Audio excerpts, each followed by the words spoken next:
Sam Porter Bridges, just picking up random shit and bringing it to different sites. That's exactly how I...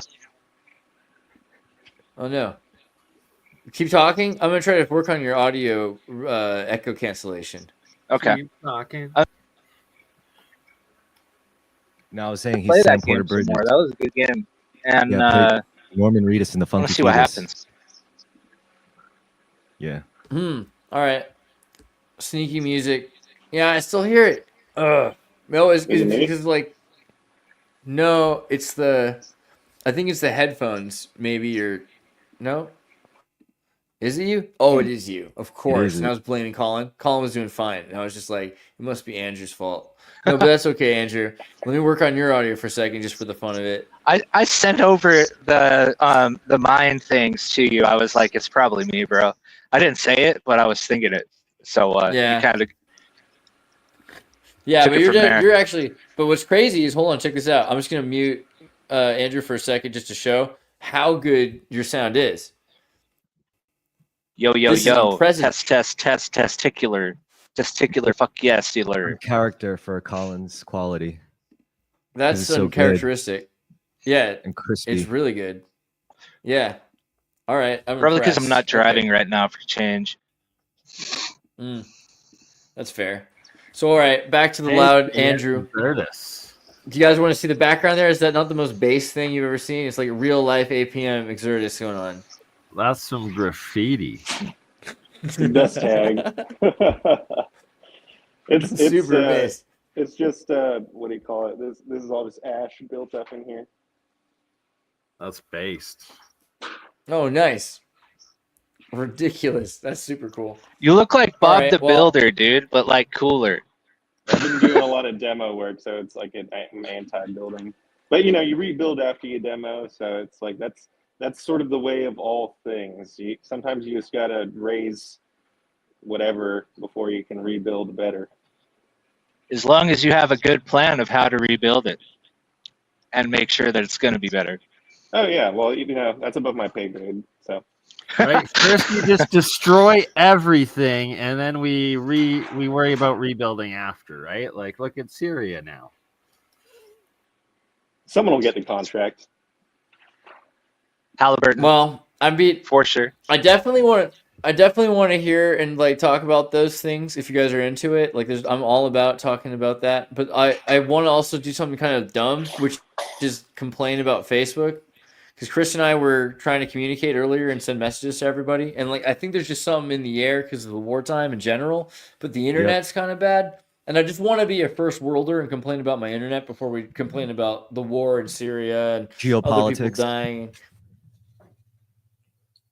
You know what I no, mean? he's Because frozen. like I want to talk about my feelings and what I'm going through, but the irony.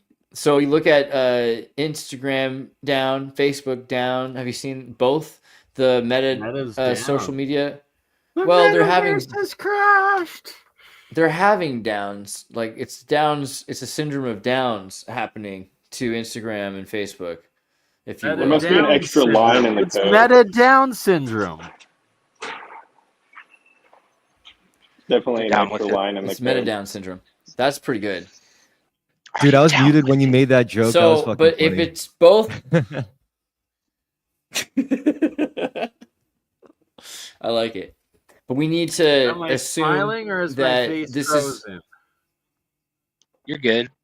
I like You that look your a little face bit is like physically frozen. dentisted. My internet is meant. My internet is a bit slow. Kind of like. Yeah. The Sorry, syndrome. Brittany's like, come on now. Yeah. I didn't mean any disrespect to actual people who have Down syndrome. I'm just saying though. Meta is down, and it's No, a see, like, syndrome, right? That's the thing about saying retarded is like you would have to be retarded to actually like call somebody that's retarded. no, You do it away Oh, from no, them. No, that will get us. We stay away from them. Thing as, Like See, look, you they've have already to cut call people Xirtus that because aren't you used the retarded R word. retarded. You can't use the R word.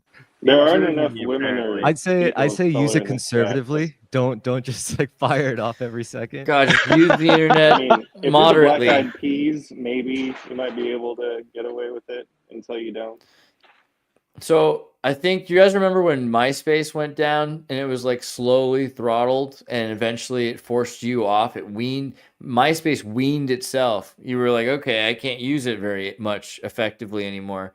And Facebook showed up being kind of clean and like it looked like a DMV piece of paper, but it was easy to use. Do you remember that transitionary period with MySpace? I feel like we're going through that with X right now. Yeah, what was so great about MySpace was that in its simplicity, you could customize it a lot, right? You could take the hypertext and fuck around with it. Yeah, it was a lot more. It was definitely MySpace was cooler. Agreed. I just mean also though, when it was ending, when people were switching over to Facebook at the beginning, which I forget exactly what was that, like 2007, 6, something like that. Someone remembers, like 2006, Yeah, about maybe? 2007. Maybe 2006, so- for sure. Yeah, I think by 2007, it was maybe more people were doing it, and you could feel MySpace kind of starting to end. 2005 was like the last year of good MySpace, if I remember correctly. Like 2005, it was still like going strong. 2006, it started to transition over, and by 2007, like you say, it was just over, and everybody was on Facebook.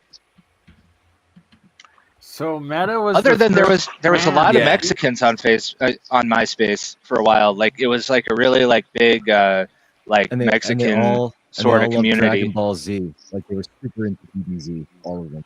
Totally. Oh, I remember MySpace being glorious and having music and all these weird web pages and hacks and exploits, but that by 2007, basically, when the iPhone came out, between 2006, when it started to emerge in Silicon Valley, at least, I don't know, because I think other people had it first. MySpace by 2007 started being slower and slower until eventually it was switched off and replaced. Like they did like a weird like page replacement for a while, and then they deleted all of the blogs of everybody, and it was like the end of MySpace essentially. But that in the process of doing that, they basically incentivized leaving their platform. And maybe it was the servers were breaking down or whatever it is, but by switching over, then they could focus because the money that was in MySpace was money from the same people who made Kazaa, right? And was related to Glenn Maxwell, like, or her sister, right? It was Giselle Maxwell, who did, what's the company called? Hold on. Gazelle. Can't remember. Max. It's like some weird. Ghislaine Maxwell, like the one in jail's Yeah. company. Yeah, so Robert Maxwell's daughter, and so we need to go to relatives. Christine Isabel. Ghislaine. Is this the one who did software? Yes, Christine Yvonne Molina Maxwell, who did Magellan software, which was Excite Portal. Okay, so Excite was the one before this all. If you remember at all, Excite in 1990 something. It was a virtual platform, Excite web chat. It was pretty cool. Basically, the way things worked then was you showed up in a room, every person had an avatar, they collected in the front of the room here, and then chat names were there, your window was here, and you could see in real time all the messages collected in this virtual room. And that was the software that was created for Magellan that was shared. Basically, I think there's probably versions of this that go back even further in the 80s for military and intelligence. But this was available in the 90s. And then that was replaced with MySpace. But the same investors that were from the Magellan Corporation and worked with News Corp because of Robert Maxwell's associations with the Labor Party and News Corp, which is associated with, what's his name again? The Australian guy, you know? The billionaire from Australia who runs like Fox. Murdoch? Rupert Murdoch? Murdoch. Thank you. Sorry. I don't know why that was the hard one to remember. So Rupert Murdoch, and then Rupert Murdoch had investments in software first for what we call not quite malware, but spyware, which they were placing in systems that eventually, when you use LimeWire had the same investment branch for that. And they were taking, when you installed it on your computer, they could follow everything that you like. They just were controlling an index of your entire internet history and where you were and tracing it back and making it easier and more effective metadata to harvesting. fingerprint IPs. Yeah, exactly. So then they moved into Facebook with InQtel, and there was a solid effort to just stop people from using that product, basically. And it feels kind of like that with Facebook. It feels like right now Facebook doesn't want to be Facebook, right? Facebook wants to be Meta video game company for kids. They want to study kids now. Yeah. They've like basically post-COVID, post-quarantine kids. Is well, because Facebook's What Blue could Sky Facebook isn't do? Meta, right? But it's their other one that was the copy of Twitter that nobody uses. What are you saying? Meta does. They're both very creepy with the content. Threads. Threads, yes. Meta owns- Threads, like Yeah, Meta Threads, yeah. That's horrible stuff. yeah, like because if you have an Instagram account, they automatically give you a Threads account, and it's like the Threads opened up for me one day, and it's just like, oh, 18-year-old girl, barely 18-year-old girl. Oh, I'm barely 18. I need a boyfriend, and like it just filled the feed. It was like, what the fuck is this shit? Yeah, it's an OnlyFans gateway. It's like it's a pipeline into OnlyFans. Speaking of which, I could like on the subject, I could give you guys like a sneak peek to the first terrorist blog post because it's not launched yet. But I actually wrote something on this. It was about how what's it called? Basically, the whole well of social media is like kind of falling apart. It's basically desperate, and it's desperate because it's all powered by like people's attention. And if they're putting like subscription based paywalls in people's ability to actually go out and create content, it's like that's kind of self-defeating or counterintuitive. And I think it's just artificially induced scarcity to like pump up demand, pretty much. At least that's how I look at it. Definitely, if you have the link, what's the link to your new site? Oh no, it's not. I didn't launch it yet, but I'm gonna.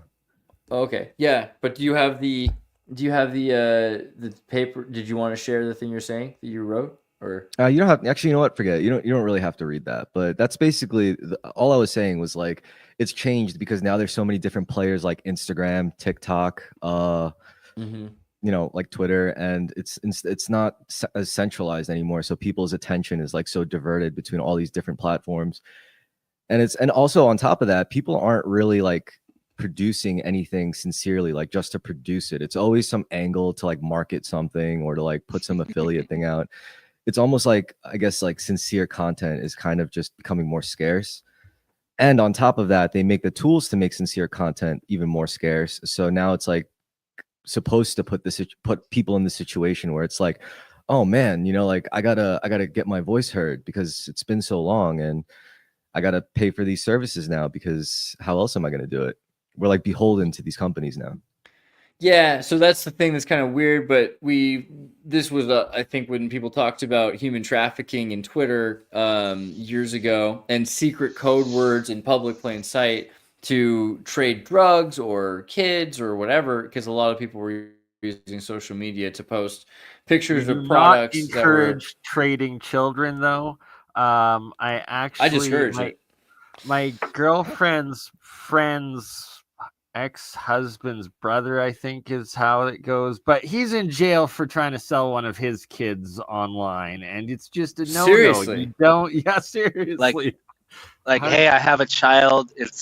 He made the news in Canada. Yeah, he tried selling his kid. Yeah, it was bad. But yeah, don't do that. Don't trade children online. They're not Pokemon cards, all right? Okay. Wow. I'm going to have to agree. Yeah. That's pretty wild, yo. Like when you get that's very close to Kevin Bacon. I think that's sage advice. Sage advice. Oh, I'm thrown by that. I guess but that's the thing. Like, it's not that outside of your reality that these things happen to people, and that it's so expensive to raise a child in America or in Canada. It's just insane, and it's enticing for people because of the way media is set up. So a lot of people are engaging in something because it's easy to participate in organized crime. I mean, that's crazy to think about how close it hits to home. But the point is, Twitter was one that was caught, and a lot of people were talking about like Pizza Gate, referring to what exactly? Referring to the idea that there was things happening on the internet where secret words were being used in order to communicate about human trafficking. And the first thing that you just said is exactly what's happening now with kids that are looking on Instagram, into Threads, into OnlyFans. I mean, I don't know what was the name of the girl that just is doing the 100. She had sex with 100 dudes in a day, like today or yesterday. Jesus. And it was like this. This was all over X, and it's something that we're probably going to have to talk about. Yeah, it was for We're gonna have to record. talk about this. This She is was worth trying to break a investigating. record. I think the next one she's going to do is 1,000. And I think don't she was know. just All right, going I gotta for go for a 101. cigarette now. You've given me anxiety. This is like some South Park shit, dude. This is like South Park Yeah. in real life. This is I what it don't sounds think like to me. 1,000 in a day is physically possible. Unpopular opinion in Puritan America. Oh, she'll try. So Zana Vrangalova, PhD, NYU professor, NYU girls, right? Unpopular opinion in Puritan America. The reason Lily Phillips doesn't seem very happy after 100 men train is not that it couldn't have been fun or enjoyable. It's that she didn't do it for the right reasons, i.e. her own fun and pleasure. She did it for clout. She The did it for right positive reasons. She did it for the like. So this is positive sex feminism versus negative sex feminism. Like she's saying that sex is a not something that's in that she's selling. Oh my god, I don't know. I mean, is this that different? Look is how this that savage different- she is. I know, but is this that different from like mukbang? You know, it's turning a perfectly natural act like eating or like sex and like morphing it into this self-destructive shit show where people just like want you basically be gluttonous. But hold on a second. I think a major source for her disappointment was also that not all 100 of the men were able. She couldn't. Not all of them finished. So I think she took some of that personally because of the No, time that's a restrictions, reach, man. No, I think she said it because each one was only given 2 minutes. So she was like disappointed. Like guys were disappointed when their 2 minutes were up, and you know, and they didn't finish in the 2 minutes. So she internalized that disappointment and sort of like absorbed that projection. Man, I could see how that would fuck somebody up. I understand. It's messed up. It's crazy. I didn't make him come. Oh no, I'm broken. Yeah, dude, that would really. I mean, that would I'm give sure me there the was sads. That would give me There's a down. menagerie of feelings compounded in that experience, but I think that she cited that. Pounded. particular instance. Imagine if after that experience she reached nirvana and she's just enlightened now. Like she's like, she's just completely detached from her sense of self and ego, and she's like, I am one with the process. Well, just think of the psychic energy that you're gonna pull around after a day of 100 getting banged. Like, It's like walking through the Impulsive. fires of hell and coming out the other side, But transformed. let's dig into that too, because a lot of that psychic energy was incomplete. You know, it was wasted. Yeah, because a lot of the guys didn't finish. There wasn't that energetic release. You know what I They mean? didn't make the connection, bro. Or maybe It's throughout like- all. it's like- maybe, The operator couldn't connect the call with all of them. or maybe she's upset so that that's a loss. she didn't have one orgasm throughout that whole thing. Throughout all 100 guys, not one time did she finish. So maybe that's why she's upset. Dude, she must like. I would be upset if I didn't Did he get do off it? once out of 100 dudes. You know what I mean? Oh man, that's just she doesn't deserve it. That's karma right there. All right, that's what you get when you get nailed by 100 in a day. No, I feel like that's very sex sorry, negative, that's how bro. it And goes. I think that we all should feel bad for this girl because she feels bad. you I know? don't really feel bad for her. She's an adult. She made her own decision. Is she older than 25? Because 25 The is when her question brain finishes is- developing. Does has a she PhD, spit on that so- thing? Yeah, I mean, she's a I'm grown just- up. I mean, Yeah. I wonder about like you said karma, and I wonder about if she. I mean, is this like a reincarnation Yeah. thing that's tying her Self-immolation. to like all these different lives. Yeah, it seems like a trial by fire in this weird way, and tying her to all of these different souls for not just a lifetime, but like for all time. And maybe that's just Eternity. crazy, but that was the first thought I had. I was like, this is insane to Yeah. do, and that they want to do more is wild. That's insane to me. But 100 I isn't guess enough. That's just the what do you test think? run. Yeah. So I just, what does that even mean, really? What to, does like, she the human win, spirit? dude? Like, what does she win? Well, What someone was she said- going for it for? A one-way trip to filming this? hell. She didn't break her record. She broke herself, all for cheap applause, empty recognition, and money that can't buy back what's been lost. I mean, I hate being in agreement with puritanical America, but it kind of feels like that, right? It feels like that. It's crazy. Which side do you think is correct? That she should be doing whatever she wants to reach her own pleasure, but the fact is she has no free will because she's driven And by she didn't get pleasured money. once by those 100 guys, apparently. I mean, I think Yeah. it's more like it's not a shame thing. It shouldn't be a shame thing. What you should look at it as like a self-harm kind of thing. You know, like if you look at someone like Yeah. nailing their own hand to a wooden table, aren't you going to be like, hey, you know, you shouldn't do that probably. You know, like it's probably not good for you, but hey, who am I to stop I mean, you? like, how many is it going to take? 100, 1,000, 2,000, 3,000 before people finally realize, like, hey, wait, like that actually isn't very moral. Like, where's the line going to Yeah, be where I don't- people I don't- finally say, like, hey, you know, maybe you shouldn't do that. Maybe we shouldn't be trying to be in your corner about that. Like, I don't know, dude. Like, for me, I get off at like maybe let's keep it at a good 2 or 3, you know, and like let's cut it. Let's cut it at 3. Asking for a friend, what do you do when you find out that your buddy and his high school wife now is on OnlyFans, and your buddy is filming your old buddies doing things on OnlyFans with his wife? The Cucking. next time you run into him at the grocery store. I wouldn't say anything about it. I would probably Yeah, it's feel gonna be- very differently about him, but I wouldn't say anything. I would just be like, dude, bro, and just walk away.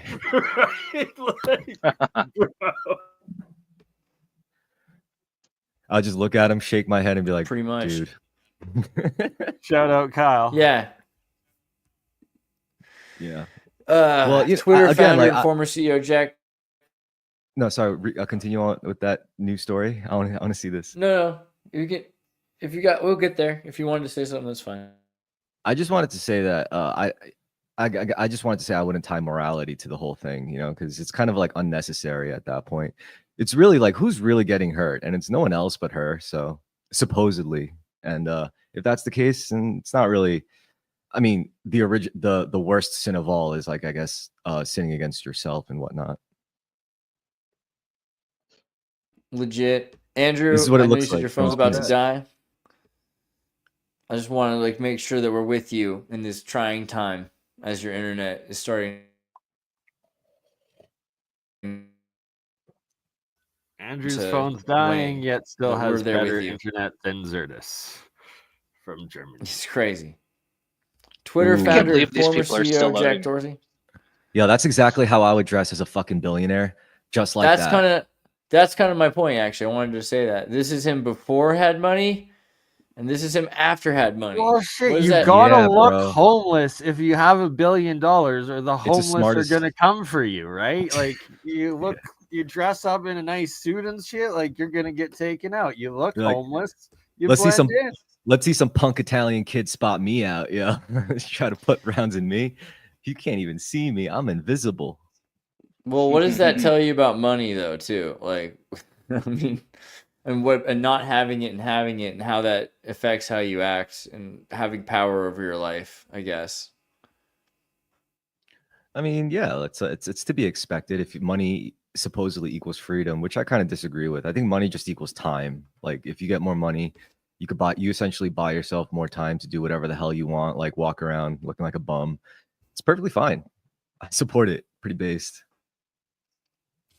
Yeah, That's true. And he's gonna All right, good job. he's gonna outlive the rest of the billionaires, right? Because like he just blends in with the street. How do you That's do, true. fellow poor people? He's in Kenya. That picture was him in Kenya. Yeah, totally. He's definitely doing that. Living in Kenya. Well, I don't know how well he'll blend in there, but he's looks crazy. It's the eyes. The eyes give it away. This blue-eyed devil. Blue-eyed billionaire. My internet seems to hate me, but hey, what about UAPs? This week was supposed to be all these UFOs. Everywhere you go now, there's all these crazy looking, silly pictures. Don't you think it's kind of ridiculous or fake and gay, except for craft plasma can do orb. these? Yeah, if a craft can fly and do anti-gravity and all that, it probably should have a cloaking technology. So if this isn't cloaked, then it's because they want you to see it. So it's just dude, it's super it's straight blue up band. Illuminati flexing, bro. Like as far as I'm concerned, it's just an Illuminati flex. They're just like, hey, here we are. We're here. This is what we got. This is what we can do. Think twice. Like they're just, call them whatever you want. I like to call them Illuminati. It's the classic. It's the fun one. So that's what I call them. I mean, to be honest, all the new age communities and circles and channels have been saying like, oh, 2024 is going to be the year of disclosure. 2025 is going to be the year of disclosure.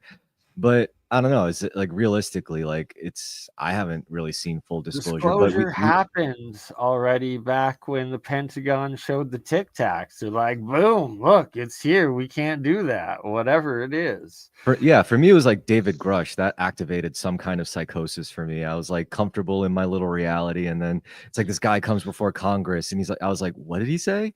They recovered what? Alien bodies? What? And that was just like, what the fuck? But I guess you could consider that like some form of disclosure, right? Because that's what I mean, I haven't seen that in 2022. About it. Yeah. Pretty crazy. What's next? Alien sex? Well, no, what's next is Project Bluebeam, right? Like the government supposedly, this is all part of a plan to fake an alien invasion using real alien technology so that everybody would supposedly submit to like the federal entities being like, please protect us from these one world government. Yeah, this ontological shock. Please save me from myself, government. And they're like, don't worry. We know exactly what's going on. We've been in the know for many, many, many years. And supposedly 100. Plus. Supposedly, Warner von Braun said on his deathbed to some assistant lady that's like the last card of the Illuminati. If they're like losing their power, then they're going to do the fake alien invasion. Yeah, that's the word on the street. Yep. So I don't know if that's true, but that's the word.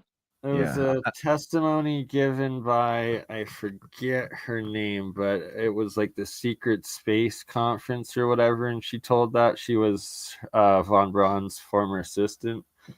I want to say name dropping. It's not Catherine Austin Fitz. I swear her name was like Deborah or something. Yeah, I think it might have been a Deborah or something. That sounds right to me. It was pretty like Deborah or Karen kind of sounding. You know what I mean? Like, that's all I remember. Well, what did this lady say? Karen Hughes was the World Bank whistleblower. Catherine Hughes. Karen Hughes was the World Bank whistleblower for the elongated skull folk. She was the one that claims that they're still in Malta, still running things from the underground. In the Vatican. The Illuminati or Rosicrucian or whatever have the giant skull people still. With their fish hats. Right? Covering up. Why is the Pope? You know who drives me crazy? I just want to throw this out there. For some reason, like going into this realm makes me think of this. But who drives me crazy is Jordan Maxwell. You guys ever seen this guy? No. Oh, he's just like, yeah, like, and the Admiralty law and all of the language is like based off of other words, and the Admiralty law. And it's just like, Jesus, like, people used to eat that up when it was cutting edge and fresh or whatever, but I watch him and like he looks like a fish person. I don't like his face. I don't like his spin. I don't like the way that he tries to boil down all religions as pure. Like he's one of these like every religion is pure mind controlled devices kind of people, and I have a He looks soft like a spot fish. for religions. He does. He's a Does fish look like person. a That's fish him. person.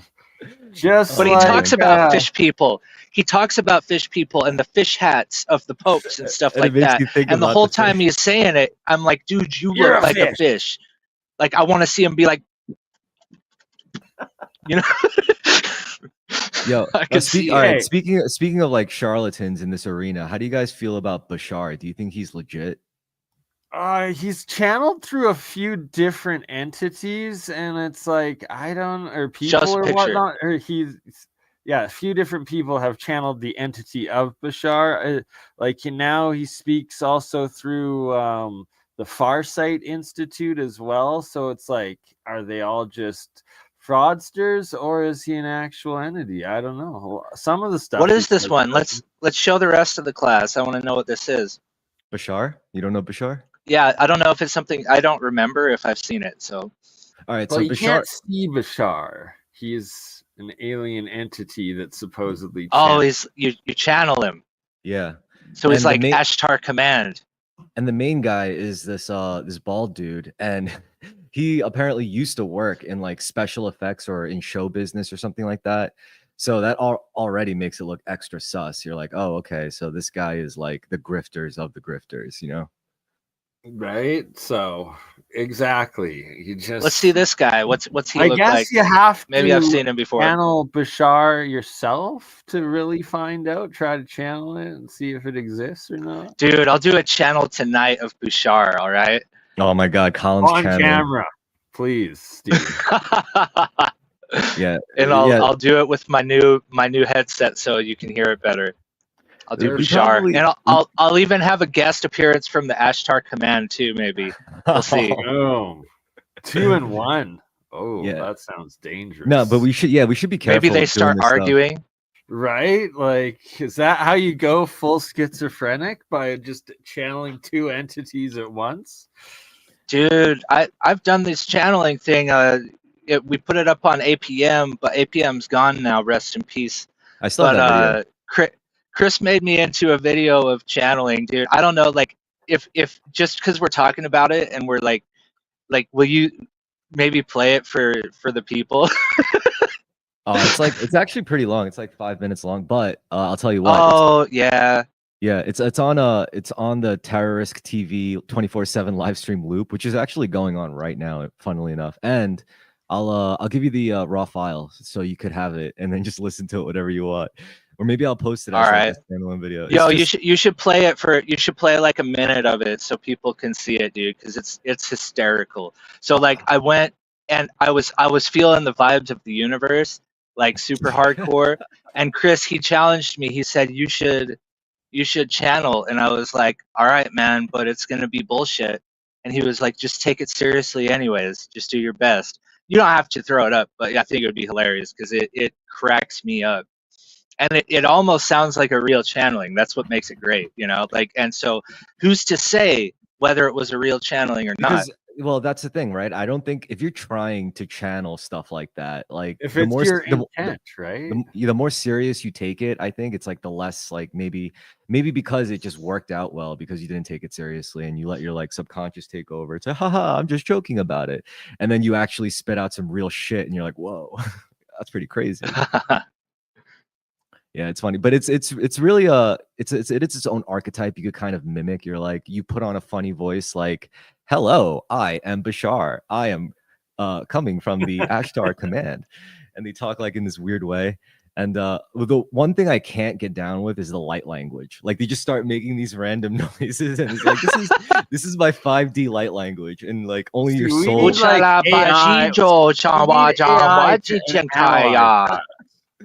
Yeah. But like, because it's like the same as like speaking in tongues when people are possessed. Maybe are they like beep, boop, boop, like speaking some sort of binaural?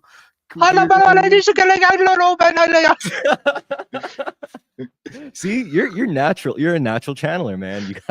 You gotta do this professionally. Just start like a YouTube channel. You don't even have to put your face on it. Just start like channeling. Dude, I want to wear a robe, dude, like a hooded robe, and have candles all around me. Oh god, And I'll make you're those into the videos. You're gonna be full taken over, like. Yo, the sad part is like it could actually be very lucrative. Like people would actually buy this bullshit so hard, and I'm like, holy shit. Oh yeah, this is the I just terrorist can't thing. start drinking my own Kool-Aid because that would be a problem. Well, I mean, that's what I'm trying to be careful of when I'm like seeing when I'm like listening That to was tarot readings and Bashar stuff. al-Assad's biggest problem, drinking his own Kool-Aid. Sorry. Yeah, so Hell yeah, yeah, Terrorist TV. like when I try to like engage with like that spiritual YouTube stuff, you got to be careful because it really like rapidly just infests your whole feed, and all you see are like these AI generated videos of just gassing up your ego. It's like you are the chosen one. Everyone who's ever said anything mean about you is now burning in the fires of hell, and they're To suffering. all Their life sucks. 10,000 people viewing this right now, it has found you well, and it is not a mistake. It is fate that you are here because you are a chosen.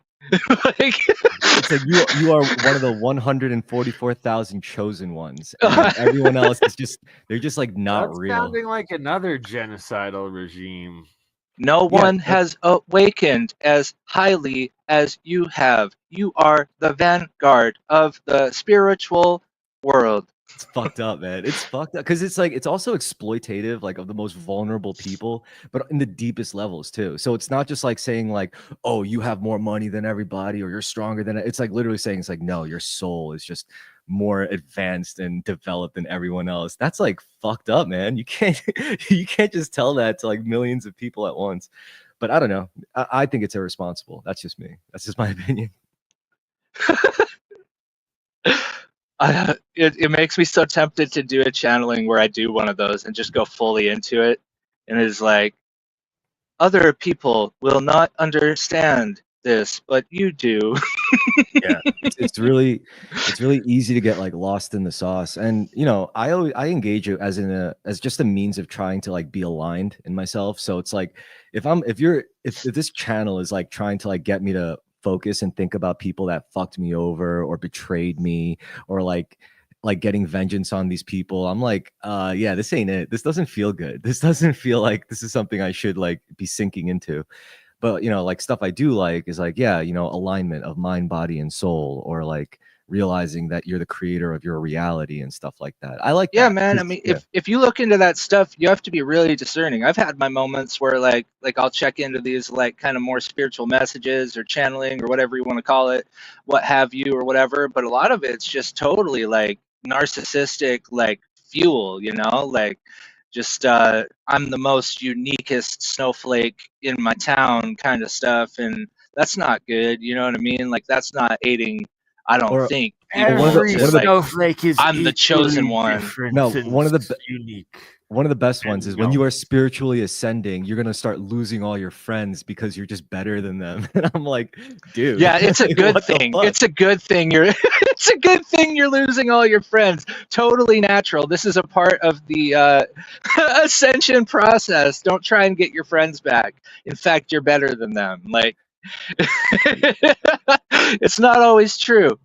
It's You not want always to true. be alone. You want just you and me, this voice. Yeah, that and is then connecting with you. and then there's that also costs the you loved one. $9.99 every 10 minutes. Right? There's also the loved one, like with the twin flames thing. That's another big one where it's like, your chosen one is out there somewhere and they're seeking you as you are seeking them. You just have to be patient. Just have to be patient. You know, like you don't have to do anything. They're gonna show up eventually because that's Just wait in your basement actually and get really spiritual in your basement and keep on listening to these messages, and you'll actually attract your twin flame faster if you just do that. You know what though? I think like a part of the reason why we're viewing it this way right now is because we're thinking about it with our rational minds. Like if you try to like apply logic to it, then yeah, it's all going to be like extremely ridiculous. So I think like one of the reasons why it's hard to call this stuff out is because like if you approach it with a rational mind, you're not even going to like take it seriously. But if you use your intuition, suddenly like all this like resonant energy is pouring into you where into a vessel with like cobwebs because of how empty it was. And then suddenly like you just open up to it, and then you get flooded with all this like external spiritual energy, and it's wild. That's how Yeah, I I feel mean, about I've it. definitely gotten stuff out of it before, but like there's definitely some just really ridiculous stuff out there for sure. And like I said, it's just trying to separate the wheat from the chaff, or like find the right thing for you at the moment, and like something that's not gonna like make you think that you're like super special, unless you are Yeah. super special. But in that case, then it's got to keep you humble, in that moment. But like, are you really super special, or do I you also just feel I super also like special? I also don't mind exploring that stuff because it's not like if I lose my shit, it's not like I'm ever really taking anyone with me. Like I don't have like a wife or kids. So if I'm like doing all this spiritual stuff and I end up like, breaking something I shouldn't have, then at least it's not like I'm breaking apart a whole family or anything. At worst I'm just like I'm the only one going down with my ship. So Yeah. I'm the yeah. same at this Yeah, that point. definitely gives you a little bit more freedom to explore the path. Because I do see a lot of like people like who engage with like these new age spiritual practices, and they have like whole ass families and whole communities that rely on them, and it just gets like completely upturned because they're just like one day like, I got to quit my job, this is just Yeah. not it was not resonating with my frequency, I gotta like I gotta move out of this house, I can't live here with you guys anymore, I'm sorry, this isn't who I really am. And suddenly they move to like Chris, can Bali. you add Andrew back in? Oh sure, let's see. Here we go. Yeah.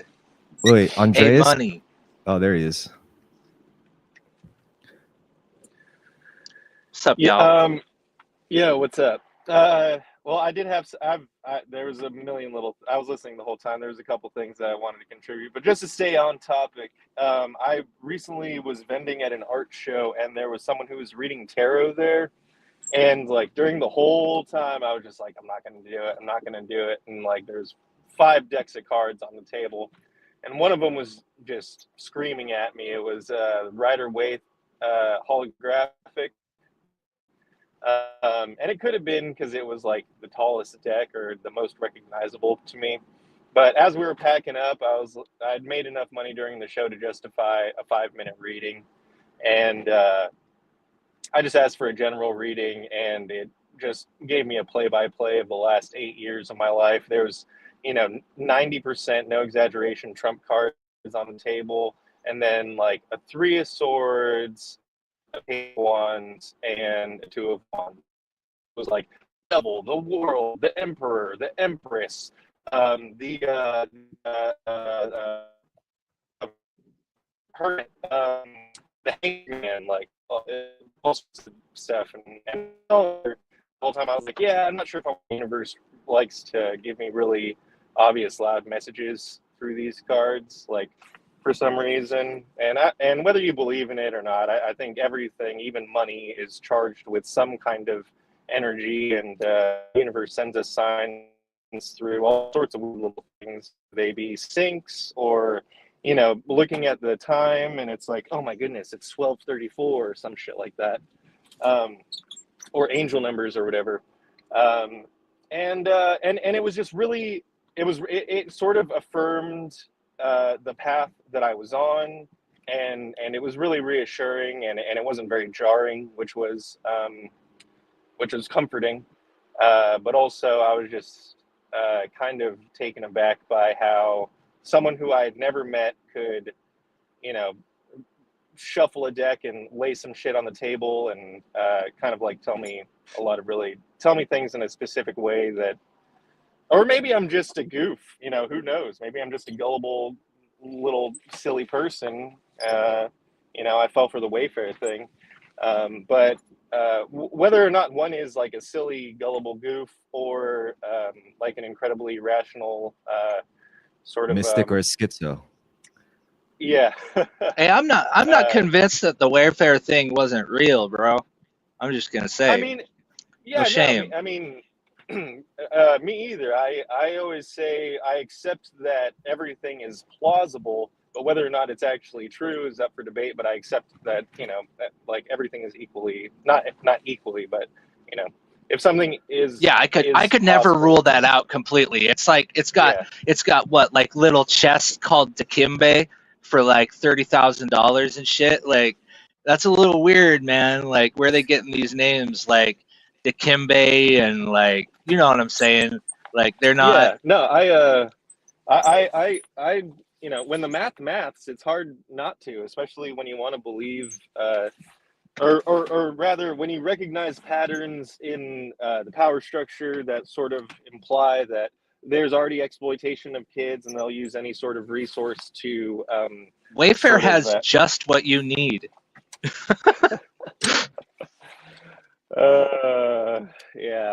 It's a strange, twisted world we're living in. You know, it's like we have Uber Eats. Lord can only imagine what the super elite have. Yeah, Dude, that's messed Especially up. with all the Diddy stuff coming out. That's you really know? what class consciousness is. Just thinking about what all the rich people have that we don't. Yes, yeah, no, agree. One could. I mean, if someone is logical, you could guess that they have the same things that we have, just at a different scale, as above, so below. They have a much more elaborate or expensive version of whatever we're doing or whatever we have. And Yeah, dude, like we have technology too. pornography, and then they have, you can choose whoever you want. Well, the great divide that people are eventually going to have to reconcile with, especially as we like evolve as a species, I guess. Do we think like we are a product of reality, or is reality like downstream from thought, from consciousness, from like mind? And that's a big deal, because if it's one way, that means you're going to have to approach life and obstacles in like a very like one whole branch of frameworks. Whereas if you think that if you live as if life is downstream from consciousness, then you're going to have to like pretty much adopt radical self-responsibility. And that's going to be very, very, very difficult for people who, I guess, have been conditioned to believe like every misfortune or grievance in their life is the product of some like power hungry elite or some like nefarious corporation. They can never live their fully actualized self unless these people go away or die or just go to jail or whatever, so whatever horrible fate these people deserve for like imprisoning you. But yeah, I think I don't know. I mean, I don't want to decide for people. Like, I don't think that's right. But I do see like huge implications, in the difference. If this becomes more divisive, like you see the increased polarity, you might see like basically the world ripping itself apart. And I don't know. I think that's like, the world ripping itself apart if people start getting self-accountability. Yeah, so maybe. needed. So maybe needed. I mean, you could say that's kind of like that's parallel to rapture. That's parallel to like the 5D split that new age people like talk about and all this stuff. And who knows? I mean, I'm paying attention. Like, I want to see what happens.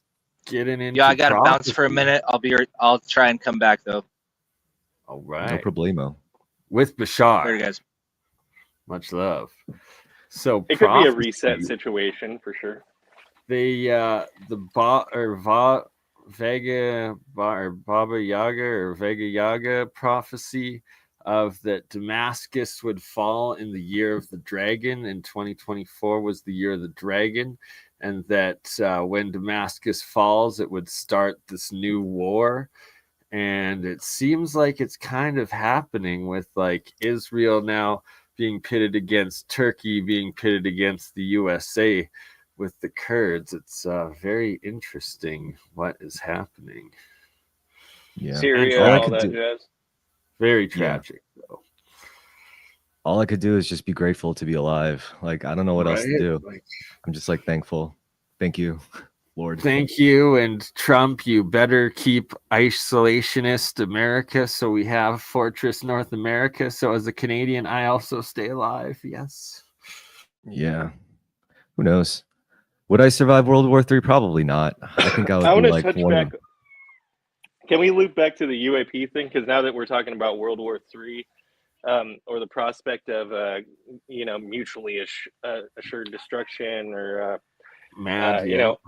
all that jazz.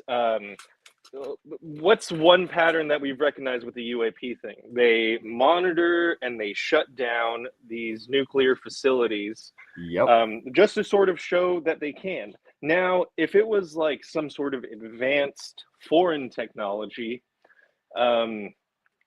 then MAD would sort of be like out of the question. So I personally like to believe that it actually is ETs or something like that. And they're just kind of flexing like, hey, if you want to go that route, we're going to shut it down. So that sort of implies to me that they're not indifferent and they aren't malicious. Yeah, that's absolutely. kind of where I stand with the whole thing as far as all of this escalating international conflict. I'm There just could be trying to time figure out how travelers. to. They could be Yeah, like no, people that, from the future. By definition, if you're going through space-time, you are a time traveler. So yeah, 100%. It's Or where they are could be so advanced that they're not just like flitting around space, but like different points in time, whenever they want, wherever they want. And maybe they just have to like intercede at like specific points for like specific reasons that we'll just never know. For sure. So I guess worst case scenario is like, oh, you aren't ready to blow yourselves up yet. It's like it's not the time for that quite. Yeah. Yeah, But hopefully, and best case scenario is like, don't fucking do this shit. Period. Yeah. well, or there's legends that they Like- actually interfered and like stopped the hydrogen bomb like overreaction. Like apparently it like kept going and like accelerating, and then a UAP appeared and like canceled the reaction or something. That's a story that goes around in the APEC community a lot. Also, Dr. John Brandenburg stated that he had heard that the Roswell incident was due to the fact that it was a UAP showing up at Los Alamos because of the nuclear tests and stuff going on there, and then that we shot it down and we were the hostiles towards it. So very, very interesting legends in the I guess UFO community. Well, not even UFO, because he worked for DARPA, he worked for NASA and stuff. So I mean, yeah. ultimately, like if they are also time traveling entities, then at some point they would have to guide us, to be able to do the same thing. Otherwise, maybe that breaks the loop. They're like, we need to secure the timeline where they discover how to manipulate their own timelines. And maybe the field is limited. Maybe you could only go back a certain amount of years or something, if that makes sense. I don't know. Maybe it takes like more energy to dilate, like whatever, change the time stream or something. I don't know how it would work, but yeah, maybe it's like we're supposed to eventually discover how to like change our frequency to enter different points in space-time. Start beeping and booping in light language. Yeah. I don't know. Andreas, how do you feel You guys about watch Star Trek, right? Yes. Yes. You remember Q in Star Trek? Isn't it kind of interesting that Q in Star Trek is basically just about this entirely? This idea that it's some, and it's like on a timeline even. There's this whole thing, right? What's the Star Trek timeline? I'm not even that big of a Trekkie, but it's like in the 20th century, you have some sort of war where a bunch of people suffer, and then there's like a eugenics war. And the 2030s then there's like World War III nuclear bombs, and there's like a fallout for that. And then by the 2070s, they invent warp drive. And then all of a sudden, the aliens who've been watching them forever just show up and tell them they're under arrest. It's like the Vulcans just take over the Earth for 100 years after that, from 2070 till 2175. Not that I'm a Trekkie. I think I could be a little off on the number. I'm pretty sure that's it though. And so then they go, the Vulcans, who have been from the Romulans, so they're like Romulus and Remus kind of a thing, have built this alternative society based on Stoicism. Because Star Trek's all about this Promethean satanic Kirk church after Pike has been just the Romulans against like the AI though, right? Artificial intelligence or something like that. Trek. So Trek, Christopher Pike in the Cage episode, which is the pilot episode of Star Trek. Christopher Pike is like Christ. Albert Pike, Freemason, Scottish Rite, the whole thing. And then he's dismembered like Osiris in the beginning of the episode, which is why they introduced the new Captain Kirk. Captain Kirk replaces Pike. And in fact, at some point they have to find him because he's like living in, he had this, where is it? He was just, these guys, actually, you have to think at first they're the bad guys, and you realize they're not really the bad guys. They just didn't do a very good job putting these people back together after their horrible crash, you know? And so he's rescued by Spock, and he's, yeah, whatever. This isn't that super important, but he's in this weird, horrible kind of Darth Vader kind of situation. And so Spock has to help rescue him and bring him back to those aliens so that he can be put back into some simulation matrix and be happy, because he can't have his body put back together properly because he's basically like genetically ripped apart and they can't fix it.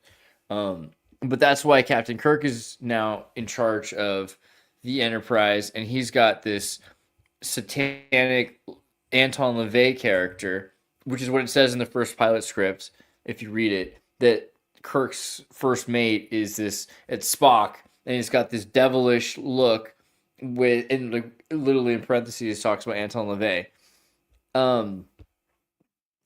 They create a society based on Stoicism, which is eventually replaced by a society. I mean, Gene Roddenberry changes his whole mentality after his first wife, and so he's no longer interested in Stoicism as much, and he gets more interested in empathy, which is why he replaces in the Next Generation Spock with Diana Troy. The Troy lady is the Diana Troy. Hold on. She the one with the curly hair? She's that lady who's just like she Yeah. feels. So she's like an empath, and so she knows what people are doing on the ship. She senses if they're lying or if they're hiding something or whatever. That's the ultimate hippie. She replaces Spock, and this happens in the 80s, right? Yeah, Bob's calling it gay space communism. Yeah, I would say that's kind of fair. It's like it's weird because it's like the distinction though that's interesting is the difference between international socialism and national socialism. So they start out in the 2070s. They're put through this dehumanization process by the Vulcans for 100 years, and then they're thrust into this new international universe. But that still is a military group. They're essentially this agency, this information agency built around the ONI, like the Navy intelligence. That's basically what Star Trek is. It's like the naval intelligence. They boldly go to know what no one's known before. They're listening, they're surveilling everyone, and then they're trying to guide these other societies towards beneficial alliances with the Federation. So it's a sort of like fascist space that is created, right? Yeah. I forget why we brought this up. Was it because of time travel or something? Yeah, you're talking about Q. All right, sorry. That's the thing. So after 2175, then they get to the 22 and the 2400s. And the 2400s, their society is pretty successful, but they meet Q. And this is this ripple in time thing, because who is Q? Q comes from, it's called Far Side, the episode, right? With Far Side, or Far Point. And again, like I'm not a Trekkie, so I forget things like that. I'm sorry. But Far Point is like far in the future. So they're saying he's from the singularity. And he talks about things like that. He's like, I'm from the future, where everything is from a place outside of time, actually, is more what he's saying, right? It's a place outside of time that can like interact with time on whatever level he wants to. So once that means when they do the court trial and he meets Picard, all of a sudden he's not just doing the court trial and pretending to be and like having already known about the past, because in that court trial he's showing like this is what humans were like in ancient Rome, and we're going to put you on trial for what humans did in ancient Rome. He's actually like right then going to ancient Rome, and going to the different times, because he's so interested in Picard. He becomes interested in his future and his past. And so he's going back and looking, because his past is more relevant, because it's interesting to manipulate him along the way, and more to manipulate his family line and to manipulate his friends' family lines and to interact with their timeline in all these weird ways that could be beneficial or not beneficial. Like he could dick with anybody, or he could make them kind of wealthy families so that they are kind of better off, so that he's dealing with the best probable version of that person. And that's, I think, kind of the point that he emerges in the 24s, and then all of a sudden the times that you see him, those are times that will affect the whether you're in the mirrorverse or the not mirrorverse. Because what's it called? Star Trek Mirrorverse. Where everything's shitty and broken and destroyed. So Is that when what it's did we called? I get forget what you call it. flipped You know, like into the mirrorverse? Yeah. You think we're in So the the Star mirrorverse Trek now? Mirrorverse. I mean, that's a funny idea. The difference between a multiverse and a mirrorverse, because a mirrorverse is saying the likelihood of there being a range of realities that are close to this but different in quantum mechanics is limited by the probability of those, or the possibility of those cohesive molecules existing and arranging together. So there might be a lot of these multiverses, but there might not be, because it might be important for them to be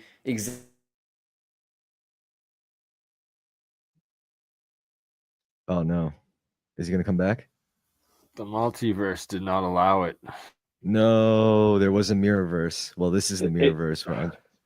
Is he talking about? Was he going to lead into how only like a certain number, or like because matter will likely be arranged in a certain way? There's like a lot of similarly arranged universes, and that maybe that could explain why a lot of those are sort of collapsing into this one with like CERN and like Like the Mandela effect Mandela and shit. effect, Yeah. right? Like the Mandela effect that seems to be more and more, and like it.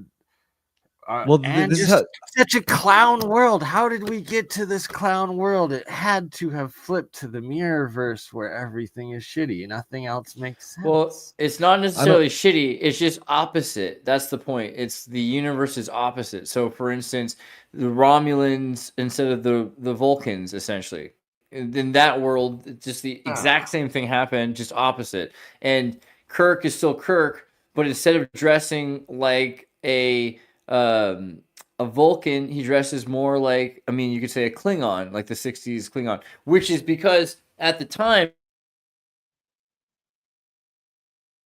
there was more of a multipolar world view between the West and the East, and they were trying to show like not Sovietism as the alternative evil, because he was kind of interested in international socialism clearly, but from afar, more showing like China, like Maoism, showing the kinds of extreme uh like didactic alternatives, which was emerging as an alternative to the Western liberal systems. So it's like a complete opposite. That's the idea. It's the antithesis instead of a range of changes. So Q comes in and changes, and this is from the original. This is the 60s, right? This is the original thought of the mirrorverse. The mirrorverse has changed clearly over the years, because once they get to the 80s, he realizes no, it wouldn't just be an opposite day. There would be a range of probabilities that could be Mandela affected, like you were saying, right? That is essentially what Q's job is. And once he's introduced, you can change anything in the story, but it's because he's in a time that's super boring. Like when they show him in the future, it's like the Matrix White Room. Ultimate conspiracy. Q is real, and he came and created QAnon. Well, there was that landing, so alleged landing in a military base, and they recovered the craft, and on it was like hieroglyphics that roughly translated to like humans from the future or something. If there was a Q symbol, we know he is real.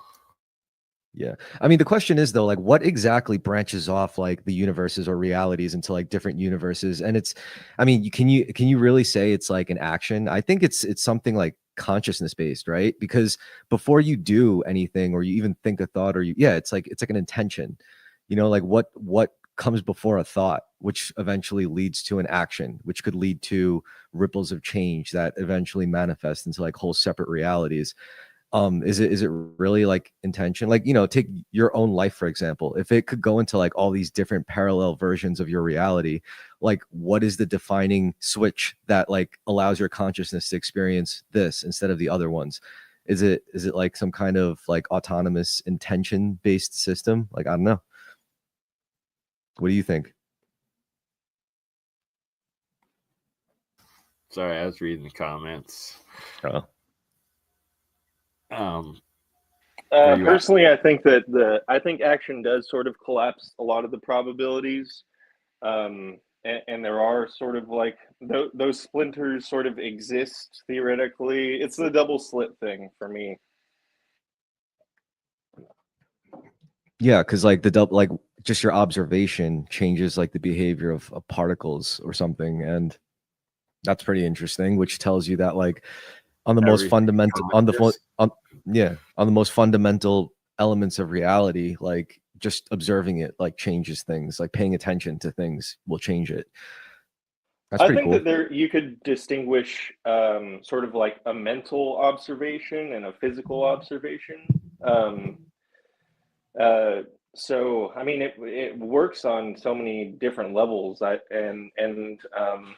As far as like probabilities collapsing in sort of like the supra existence of consciousness, and probabilities collapsing in sort of like our immediate local sort of like causal existence.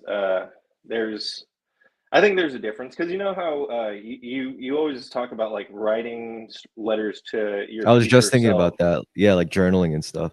Yeah, like okay, what if you wrote letters to like different versions of your future selves? I'm just saying, like, not you personally, because I know that you're sort of like trying to do a manifestation thing through that, and so you're kind of like focusing that upper level of consciousness to access like a specific future self. But Yeah, like, but the method, let's say I wrote, yeah. No, I was gonna, what were you saying? Let's say you wrote what? Well, let's say you wrote like 3 letters to different versions of yourself, like maybe one that you would be proud to be, one that you would be disappointed to be, and one that, you know, you'd feel relatively indifferent towards. Like technically, well, those 3 would exist until you sort of like brought action into it, right? I mean, that would be my guess. Yeah, I mean, there's this idea that all points in space and time are already connected. It's not really just like a linear line that you're hopping back and forth, and it's like it's all happening at once, and it's just our brains that can only process it like a conveyor belt, just like event after event. Supposedly, that's not like actual baseline. That's not the real functioning nature of time, if such a thing exists. But yeah, I think also it's like when you write letters to each future possible iteration of yourself, it's like pouring in attention energy, right, to that. So if you pay attention to one more than the others, then I think that like the probabilities are going to collapse in that direction a little more than the others. Because like, what does that really mean? Like when you collapse probabilities through actions, it's never really some grand gesture, like one big act and suddenly like your whole reality shifts to where you want it to be. It's usually like a combination of like consecutive actions, like small actions, like eating healthier, reading more books, doing less things that are bad for you, like, you know, fixing your diet or whatever. Just like these little acts of affirmation towards your idealized self or your idealized reality. And I think that's what's supposed to happen. Like after you pay attention to that like future self, and then you ask that future self, how do I get to where you are now? Like, can you please give me some advice? And then your future self that you want to be will probably respond, well, stop eating like shit, get more sleep, stop doing these things that are bad for you, clearly, stop drinking so much. And if you submit to that will, then yeah, probably I think that's like gonna collapse some probabilities. At least that's how I apply these things, like practically. 100%. Like that is great life advice that you're giving, and like people need to practice these sort of things and actually consciously affect themselves and how they turn out, and planning and working on yourself and your mental self and building yourself up to be the best self in the future, right?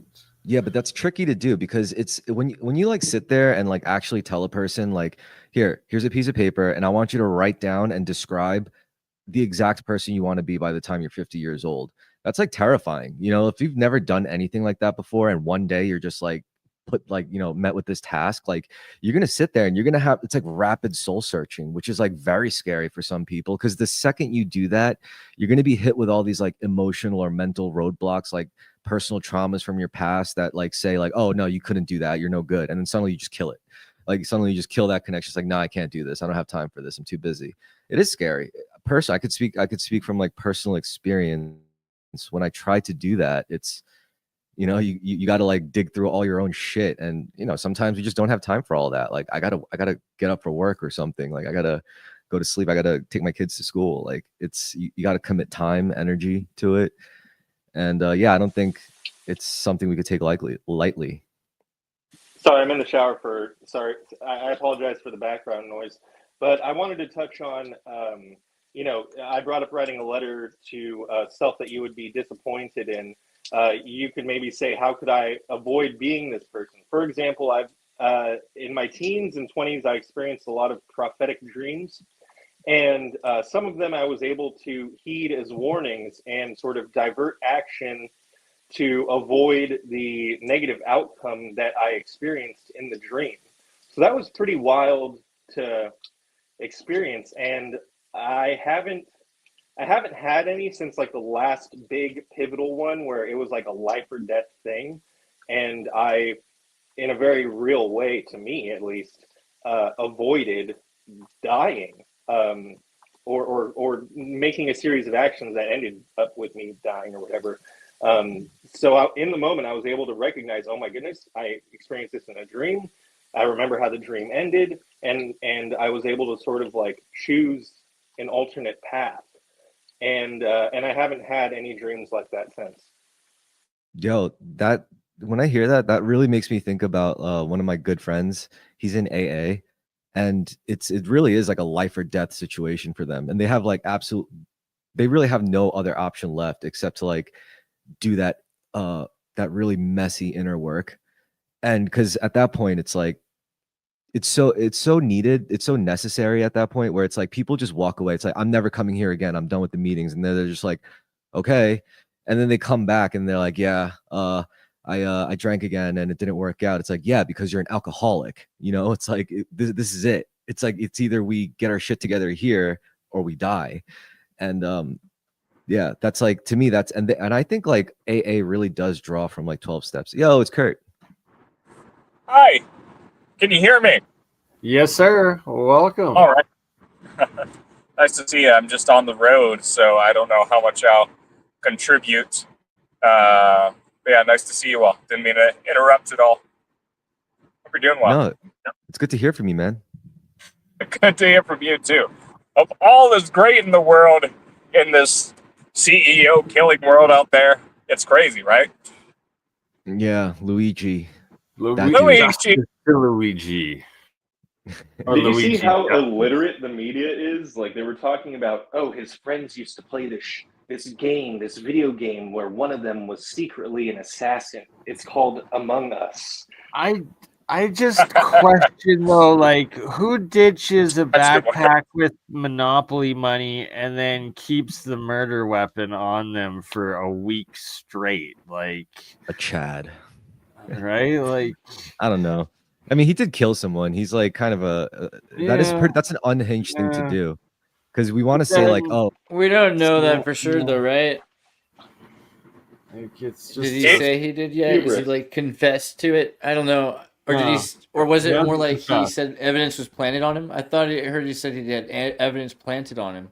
Well, see, that would make more sense than like the guy carrying the gun around for a week straight. I don't know. Well, he went into a McDonald's. They said went inside. Sorry. No, sorry. No, he went inside of a McDonald's, not through the drive-thru, without like a face mask on. These days, you can wear a surgical mask anywhere and just get away with it. Like that part almost makes zero sense. Like it's like Cyberpunk 2077. We're gonna have like street mercenaries doing hits on like CEOs and stuff for bitcoins. You'll have to actually use Monero, a privacy coin, to pay for murder. Okay, Bitcoin, it will be on the blockchain. They're gonna use Hitcoin. A lot of people, of course, they are supporting the actions taken by this man, and I don't know. I want to view it from it's easy to get stuck or lost in the moment of something, and it's easy to root for a murder for sure. But like, I like to think of things. Root for murder, Kurt. We do not encourage rooting for murder. That's not even You what. There are people on the internet. There are people on the internet that are doing it, and so yeah, he's just commenting on a fact. Yes, sure. But that is wrong. We just have to say that is wrong. We don't officially endorse rooting for murdering of CEOs, right? Like, by the way, we're about to Definitely not launch weighing in. Ouija coin. Ooh, all right. Kurt, when is the next ATM Christmas album dropping? Hopefully with the end of Hanukkah, right? I could help you out I've with never that. done a Christmas album, except that I do use a lot of bells. Maybe that counts for something. But yeah, right now I'm probably like 6 months out from any project. It's coming along nicely. It just needs a lot of touching up, and a lot more effort is going into it this time around. So it'll be quite a long time, comparatively. But enough about me. Now, like when it comes to people, I think with the whole vigilante, to bring up Crime and Punishment because I haven't actually finished reading the book. But there is the whole karmic factor of like, what happens once you actually become a killer, a person that becomes Machiavellian and sees the end of things, and that justifies the means. And so I think there. I mean, yeah, you can for sure, but it's like, I don't know. I think that was a plot of Star Wars, right? Like the Jedi don't actually want to kill people; they want to, fight for light and not kill people if they don't have to. Yeah, I've never actually seen Star Wars, but I think that's. Yeah. So, what actually functionally is going to change? I'm not saying actions have to bring about an immediate change to justify them. But the CEO has already been replaced. It's only been a week. It's like, that's what corporations do. Like, oh, that sucks. Well, anyways, and they move on very, very quickly.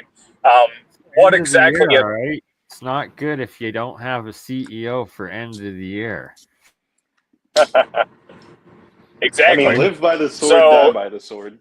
Yeah, I want to be so strong that I don't have to harm people who even try to harm me. I'm just like so over trying to harm people, like revenge or righteous retribution. Like I'm just so done with any notion of that, man. If you try to fuck me does over, seem like They're energy it does vampires. You can't feed them your energy.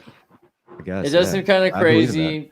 The story is kind of crazy, and so I don't know. I like the idea that the jury should remain out on it. I mean, but yeah, who knows? A lot of people do crazy things. This guy could have easily done this stuff, but it's also totally possible that we find out something else. I just imagine he's going to say he has a manifesto or something, and because the whole thing with him using a manifesto published by him apparently in the last day or something.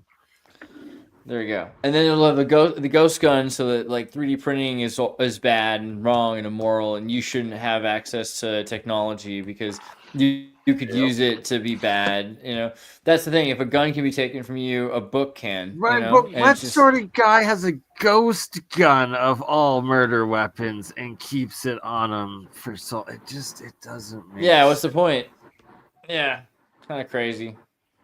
I mean, he said that they planted the money on him, but I mean, there's even people saying that he's a lookalike that they're sort of using as a. That's my favorite one, where they're like, "Come on, guys, don't be idiots. This isn't him. It's clearly not him. He's just a patsy. That's not the guy." And I'm like, Jesus, how do you know? I want to know how you know. These days, it's like impossible to tell. Bro. You just know. Did he do it? Anybody is capable of anything in America anymore. It's crazy. I mean, I think it's totally possible. That's what's insane. I mean, even in Canada, why Bernie. Jack from Twitter looks homeless, so that I'll be right back. Doesn't get a 3D printed gun pulled up on him. Also, have you noticed Elon using his son as a human shield? That's wild. I mean, do you think that works, though? That's what they're for. That's why he has so many, right? Oh, my God. I think anyone who has like a Robin Hood mentality would be like, you know what? I don't want to traumatize this kid, no matter how bad. Yeah. Well, I don't know, Kurt. Do you really worry that much about the? What do you think about it?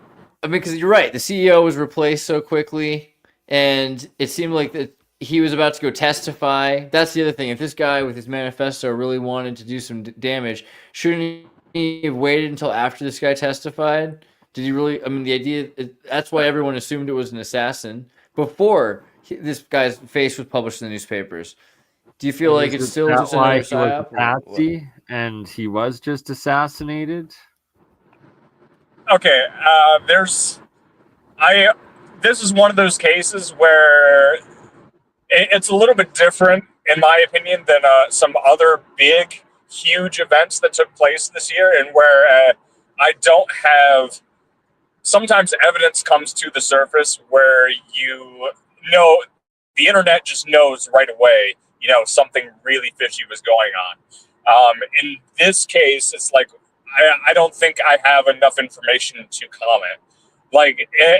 So with other, risque situations like concerning Donald Trump, I think there was evidence to say a lot of things more concretely without getting too much into, the YouTube bannable sort of scenario.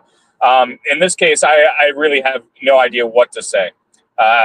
Only on the revenge side. Okay, another revenge story was the Count of Monte Cristo. Great message about revenge as well. And so there's always unforeseen consequences to trying to necessarily avenge something. Food for thought, I guess. Sorry, that's a horrible answer nobody wants to hear, but I just don't have enough evidence from any side to comment on the conspiracy aspect of it. Yeah, it just doesn't even matter. It doesn't even matter if it's a conspiracy or not, because it's at least the optics. If people have one perception of it, that this was going to benefit the corporation, because then him testifying wouldn't happen, and any amount of information that he was required to give in a court hearing would have exposed, right, what was going on. And now he's not able to testify about anything. So the next CEO comes in, if he was to have to testify, would say, well, I wasn't CEO at the time, and I'm not aware of what happened in those meetings except for what's on the official minutes, as we all have the official minutes of these meetings, right? So nothing that was off the record. He would have nothing off the record that they could even show. And even if they can, they're like, well, he's not really here. So everything has changed. Patsy and sacrificial lamb is why there's motive and the conspiracy going around on the internet. This guy wasn't the guy that did it, but who knows? Maybe he did. Hey, at least Lee Harvey Oswald told everyone he's a patsy, so at least we got that from Oswald. But I guess similarity is, we got the footage of him being taken into the police station. He's like, yeah, this is an insult to the American people. That's like the only sound bite that we got. So maybe that's him saying he's a patsy. I don't know. Maybe he'll say more. I think some of the things in his social media were pretty interesting. If he is a patsy and if it is a setup, because there was that thing with Pokemon number 238, which corresponded to a Bible verse about how greedy people don't deserve to live, or something like that. Is anyone familiar with? Also, 238 is 237 and 0, which is the Kubrick number. My favorite post he made was the one about how modern Japanese culture is incompatible with like the human animal or something. And he was just going through that whole list. I already mentioned this actually earlier, but I still think that was like hilarious. And then like a bunch of leftists read that, and then they were like, this guy's an idiot. This guy's just a dummy. He's a tech bro gym rat. And I'm like, stop hating on my man. He's cool, except for the fact that he shot somebody. Yeah, it's also very easy to be an intelligent person, I guess. that could sound terribly awkward, phrased the wrong way. But I mean, he's a smart guy, but no one is immune to radicalization as well. So, yeah, you can be great in your domain of competence, but also be like, maybe I should just murder someone today. And you're like, well, yeah, man. Pentagon denies congressman's claim of Iranian mothership launching drones off U.S. coast. Well, someone's launching them. I mean, they didn't just show up out of nowhere. We're getting these Right? mysterious drones from somewhere. Blame the Iranians? Like, ooh, they couldn't even keep Syria together. How are they off the coast of America launching drones? Like, come on now. Yeah, Just saying. they're just transporting some aliens. Who knows? It's giving Bluebeam. Right. Well, and so I've interviewed both Jack Serfati, like former CIA scientist, and Sal Pius, the former Navy, now Space Force, with the patents for like the orb technology or something like that. But both of them saying that the UAPs come from under the ocean and that there's something down there. So it would only make sense that they try to blame Iran instead of, just acknowledging what's actually down there and going on.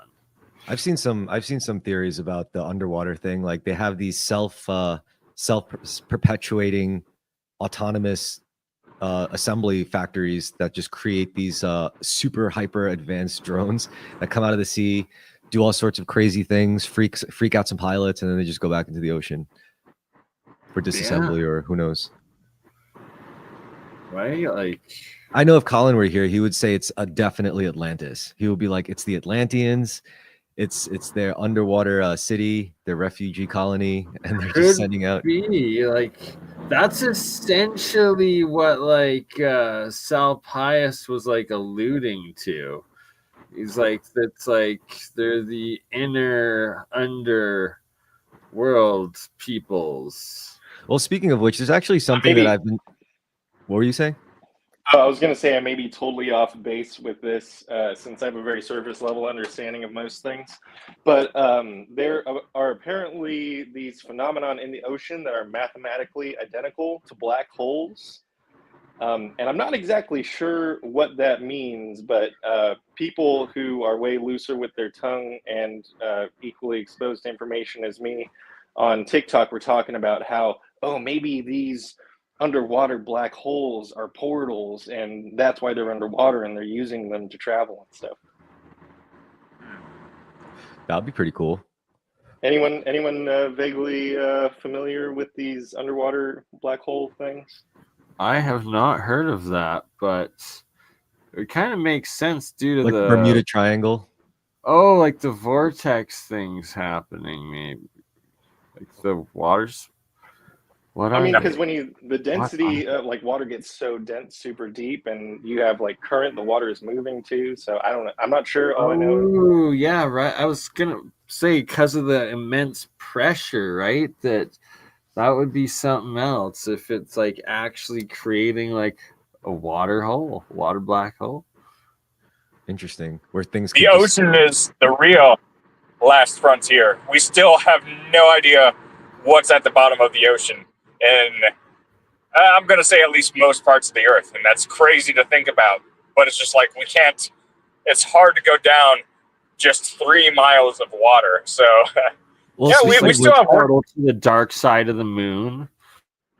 I've been seeing some stuff about Tartaria popping up on my radar. Do you know what that's about? Like the Lost Kingdom of Tartaria? Oh, yes. I can tell you all about the Tartaria, but it's mostly the area of Siberia.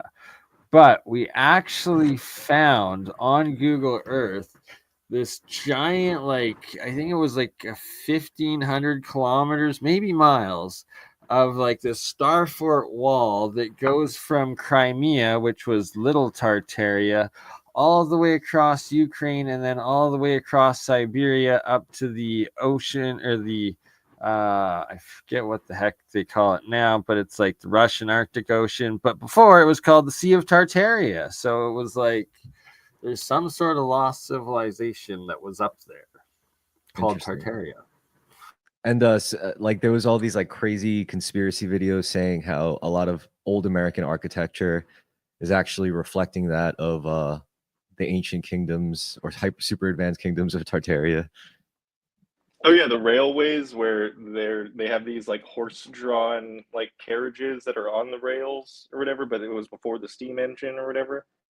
Right, yeah, like literally, like they had the electric trains being pulled by horses for a while. It was like, what?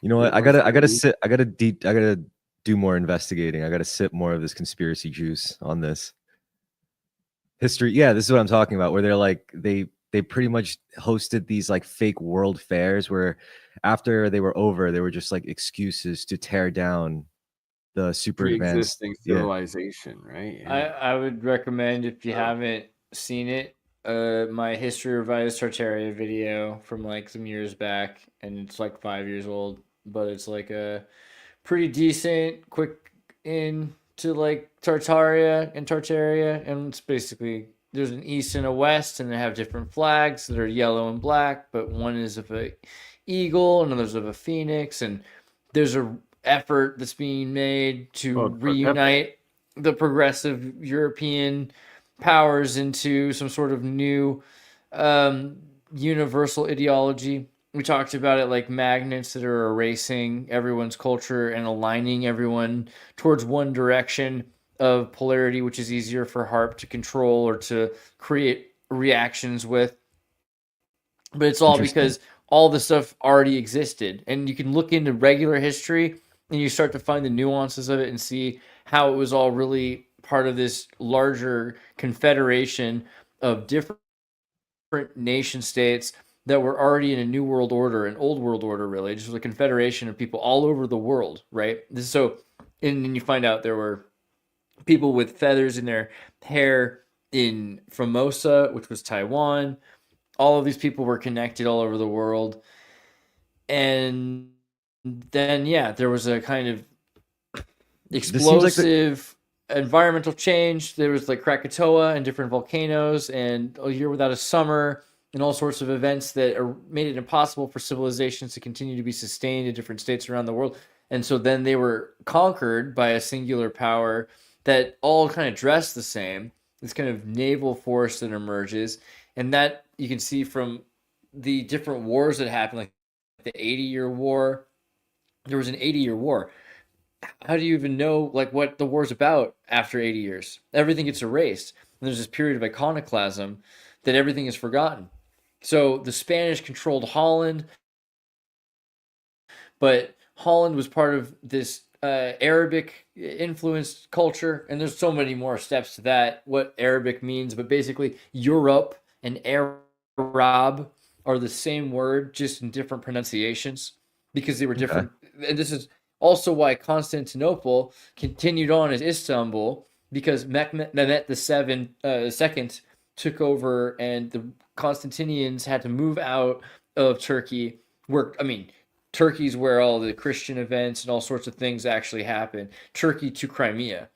So a major part of this is that the people who run the world, and people from the Crimea's in the Ukraine, there's a lot of people that have a major investment in the future. There's a lot of Tartars still living in Crimea. So on a scale of like 1 to 10, in New York City.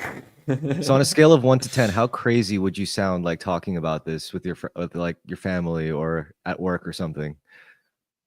So if you didn't watch this video, if you didn't watch this video, yeah, it'd be like a 9. But if you watch this video, I think it's like a 3. You can bring it to like a pretty reasonable place. All right, I'm glad I asked. Maybe I'm getting the sense that it was like it's like very old knowledge or old trend or fad or whatever, but I mean, I'm new to it. It seems interesting. It's just the old way everyone used to look at things, and it's pretty much connected to the way things are taught in Russia and in the East already. They already have these sort of everyone knows about the Tartars or taught about the Tartars in school in Russia and in Belarus and places. Yeah, well, I'm trying to say like Romania even. Bulgaria also. But not everyone learns about it yet in the West. But if you go and you look into your morals and dogma and look into Freemasonry, Tartars are mentioned like a dozen times. We got the Road Warriors back in action. Damn, he looks super serious right now. Nice. It's like, yeah. Dude, this is what a shot you had right there. That was impressive. Yeah, Tartaria is pretty cool. Tartaria, depending. And the mud floods. Was Tartaria Utopia?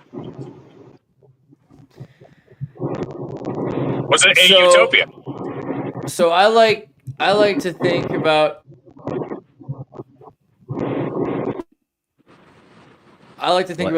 Whoa, you're so loud. Oh, brutal. So I'm gonna just mute. Oh, I'm gonna mute both of you guys for a second. Oh, brutal. Okay, is it good? You can hear me? I like the idea that's brought up earlier about the black holes in the ocean.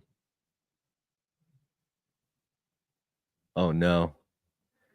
Oh no. Everyone's muted. Andreas is frozen. Well, I have the opportunity to unmute for a moment. The road itself is kind of loud, unfortunately, but no, it's all good. I could hear you just fine, my fellow colleague. Yeah, I'm heading. Yes.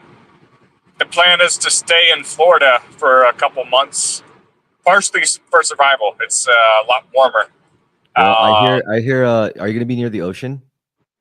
Yes. Well, you better watch out. You better watch out. I hear there's black holes in the ocean, and if you're not careful, some like crazy shit could come out of there and kill you and do all sorts of mean things. You don't want that. Black holes and drones, right? Yeah.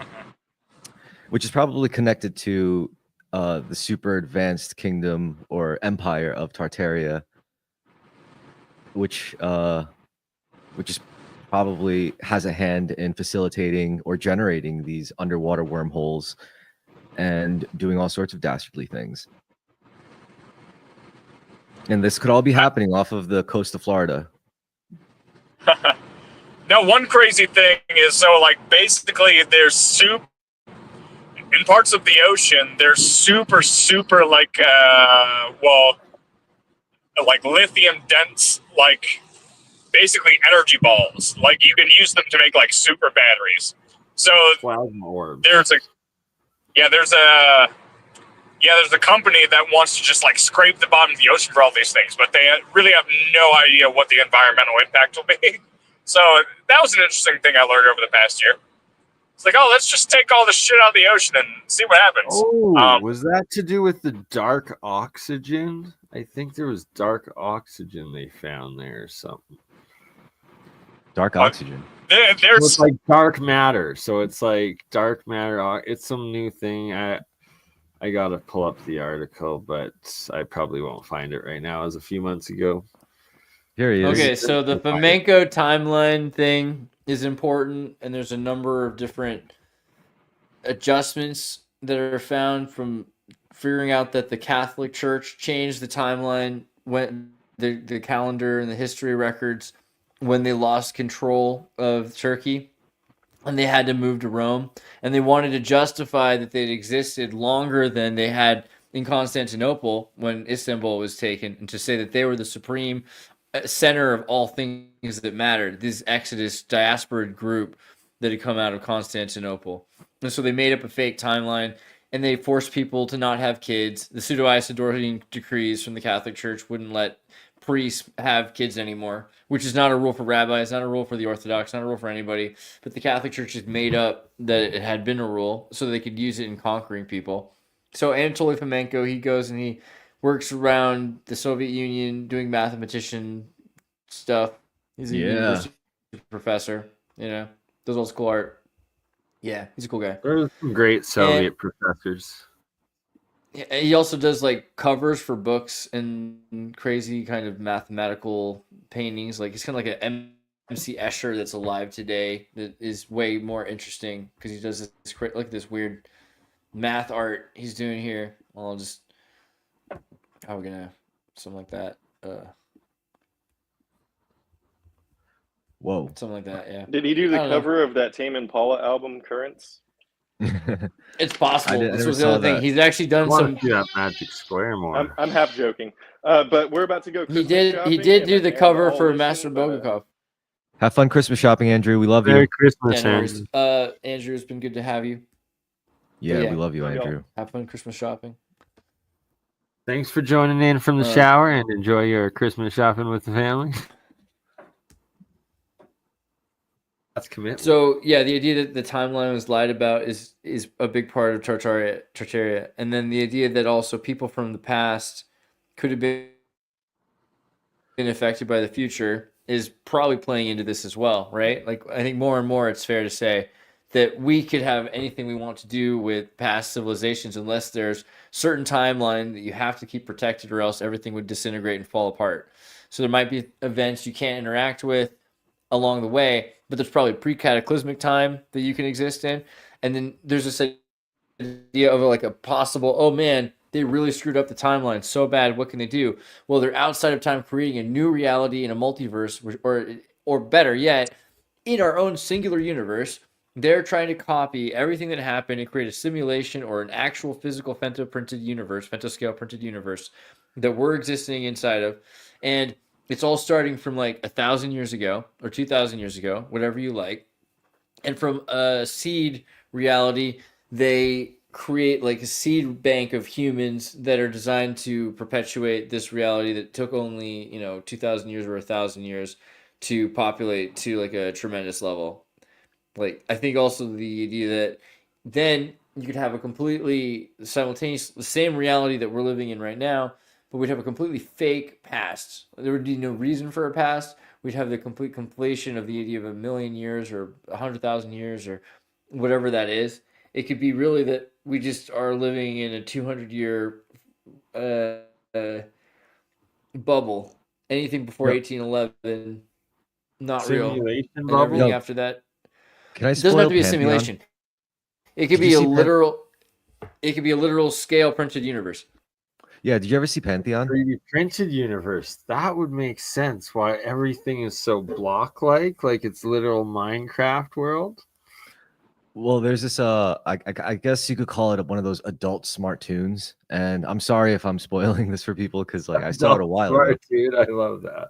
Yeah, and it ends where the main character, the protagonist, this is at a time when people could like upload their consciousness into like basically the digital realm. And you essentially live forever this way, especially because it happened at a time where they're able to facilitate, as long as they have like a working sun, they could just keep this thing going forever as long as the physical servers are remaining intact. But then it got to a point like thousands of years into the future where they're able to like send out drones basically with a consciousness uploaded, which could take trips to like distant stars. And she ends up like harvesting everything within that solar system to create like a Dyson sphere. And within that Dyson sphere, she creates like a supercomputer, a hypercomputer, you could say, that's just powered by a star. And within this, she's able to simulate entire universes, like just like whole timelines basically, because they have enough computing power with all that tech powered by a star that she could just like, and since her consciousness is up already like non-physical, it's already uploaded in a digital realm that's basically connecting with every relay point throughout like space. And she just like basically it starts over, like she's like, oh, I just want to relive like getting to this point. Yeah. It was a cool show.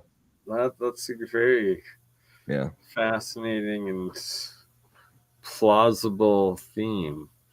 I mean, it's just a good fucking show. I recommend everybody watch it, even though I just like spoiled the ending, but I doubt like, I don't know. Did you say this was a cartoon or something? I remember that. It was an adult, quote unquote, smart tune. Okay, so it's cartoon. What's it called? Pantheon? Yes, sir. All right, I'm gonna have to check that out. Sorry about earlier. I came on and my my headset wasn't connecting to my ears, so I couldn't hear you guys out of my ears. So it was like literally using my phone speaker to blast you guys out with truck noises, and I do apologize. No worries, sounding good now. I'm finally on the road, dude. I was sitting there since 9 o'clock this morning, and they finally got me loaded and out of there. It was ridiculous. You're in Florida. Cutting into my sleep time. I'm in Atlanta, and now I'm going to Indiana. a place called Fisher's. But you're on the East hauling- Coast, so hauling that's flowers. 5 p.m. now. You're finally on the road. Yeah, I'm a florist. I'm holding a lot of flowers, which is nice because I don't have to worry about my weight being super large.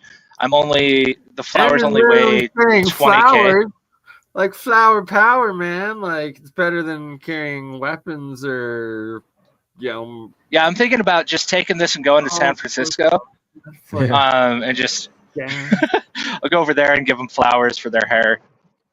Right? Yeah. Be a hero. Go straight to California. Flower power. Never know. There could be like kilos of coke hidden in the flower pots.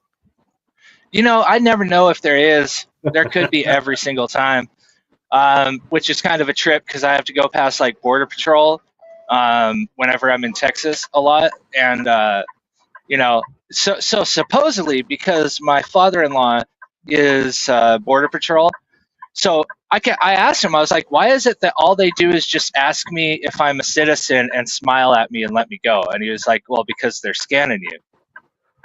Yeah. They already know if you. They already know, dude. Like, they know if you have people with you. Don't have a trailer full of illegal people that you are human smuggling, so you're okay and continue on. Yeah, I don't know if you guys are allowed to know that, but apparently that's a thing. Yeah, no, they have these X-ray things above the highways that even in Canada, and yeah, it scans everything. It's been I found that out when a few of my former friends that were criminals got arrested because they went under those scanner things. Yeah, it sounds like pretty Star Trek to me, dude. I don't know where. Like, I keep on looking when I come up to the checkpoint. Like, where is their scanners? Because I don't see them, dude. Like, it sounds like it's on another level though. I kind of offended him too because I told him, I was like, that's why it seems don't do anything. He just looks at me like, Jack Draper's getting exposed to X-rays without consent. And yes, everyone is, at least in Canada, when you're driving on the #1 highway outside major cities at the way stations, they have these X-ray things right up above. Don't X-ray me, bro. Yeah, I just can't wait till Colin sees his first UAP, because I think it's like the big three, like to spot UFOs are like pilots, sailors, and truckers. Dude, I did see something the other day. It wasn't super crazy or like climactic or anything, but I just had this feeling. I was like, like, because I'm looking over at a plane, right, and I'm seeing its flashing lights, and I'm like, okay, that is not a UFO. But I got this feeling like UFOs are out right now, right? So I look over to my left, and there's this glowing ball, and as I look at it, it fades into the clouds and leaves. And so that may have been a UFO. Yeah, maybe. Cool. Maybe you could broadcast some kind of signal, like something like a Pi or something, a Raspberry Pi that could just broadcast, hey, come reveal yourself to me in like some high frequency. I'll tell him I know all about Ashtar, dude, and like hook it up with the space relationship because I know about the Galactic Federation, so I'm one of you. I'll tell him that. Maybe that's just more specific to people. Like if you like really scale down like a hidden message in like a piece of music, supposedly the brain still subconsciously picks it up. Like it's like some satanic message, but like super like in such a low frequency that it's barely audible. Don't you just have to play records backwards to get that though? Play that record backwards. You know that stuff's real. Is it? Oh, I know. Oh yeah, dude. Like they legitimately do, you know, like we're adding stuff into songs, and a lot of them like probably that are less. There's probably a lot that people just don't talk about because they didn't find them or think of like. But there's people that went around and like using their record players and listening to scratching the shit out of their records, trying to like dive in and look for treasure in all of the records back then, but guaranteed they do it still, like to this day. And sometimes it was done as a joke, and sometimes it, you know, and it's like, oh, it's all jokes. You don't know if it's jokes. It's like plausible deniability, right? Like, oh yeah, we were just having fun with this new technology. It's nothing to pay attention to, you know, like we weren't trying to do anything nefarious. It's just jokes. You know what I mean? Just jokes and do it in front of a mirror with a bunch of candles lit and while chanting and and a circle. Yeah, of we, salt we, we had a around it. ritual when we recorded that backwards message, and we casted spells, but it's all jokes. Just Yeah. joke. I don't think that's the. I don't think that's the, if there is like if there is evil intention injected into music or music production. I don't really think it's in like hidden messages or something like that. I think it's a lot more maybe monotonous. Like maybe it's just more where you tie certain emotions to other states of anxiety, I want to say. So I guess you become like a better customer, a better slave, like, or someone who just engages in bad habits that ultimately makes you a better customer. Like, you know, like the most basic thing is like sexuality and music about that. It's like, oh, you ain't shit. You'll never be shit. You'll never have me. All of you guys ain't shit. And then it's like you get this like super sexy girl singing it in a super sexy voice. And it's like, it's going to make you feel like shit. Yeah, a lot of what the industry does is not so much like the subliminal messages and the backwards backmasking and stuff like that. It's more so like what it's all about is I can't say that word right now. You know what I'm saying? Desensitized over time. It's the things that you get used to that you wouldn't have been used to before. You're like the frog slowly boiling in water, right? And it's the things that now society is okay with, that if they would have just come out with this music or these movies like way back in the day, it's just this gradual shift of attitudes, and it's the things that you don't even notice that you're getting used to, in my opinion. Well, that's absolutely true.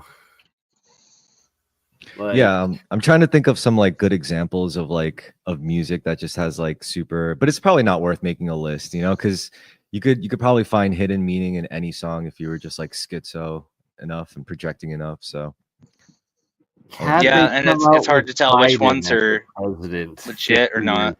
I mean, some music is just blatant. You know, there's some music that I'm pretty sure some of my favorite music suggests that I should go out and rob people and like shoot people. And I don't think that's a good idea to do in real life. But it's interesting how like and if it happens to them, they're a sucker. They deserved it. Yeah. Like rationally, I know this stuff is probably not good, but emotionally, I'm like, yeah, this makes me feel good. I kind of outgrew that stuff, but I remember liking it. I remember getting down with that. I'm pissing everybody off on the road right now. Dog life. Shit. I'm in a traffic jam and I'm just like taking my super slow ass truck, accelerating into the lanes. Like every time there's a break in it, I just go over anyways. Like, what are you gonna do about it? I need to get places. But everybody's getting so mad at me and like accelerating past me.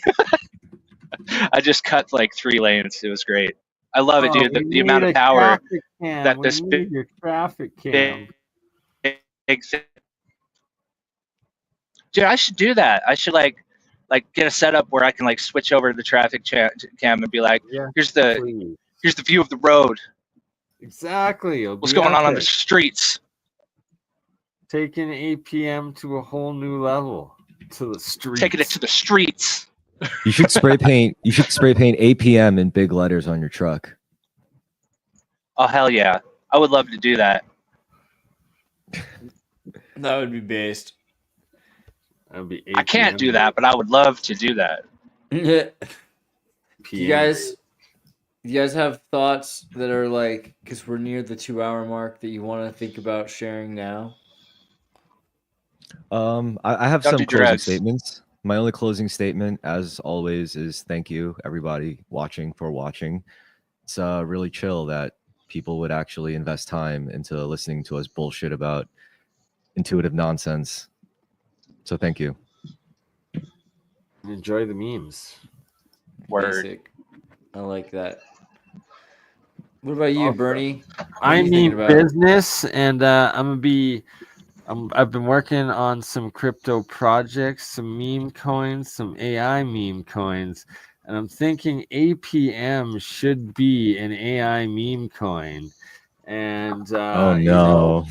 I know where this is going. We'll hawk it to the world, but we won't. We'll put 99% of the coins to the open market, unlike Hawk Tua that kept 97% of the coins to themselves. Yeah, you And could then trust. that way we won't all go to jail and we'll be good, but we can hawk it to a meme coin out of APM and take it to the next level.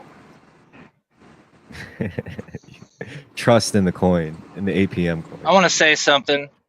I have something to say.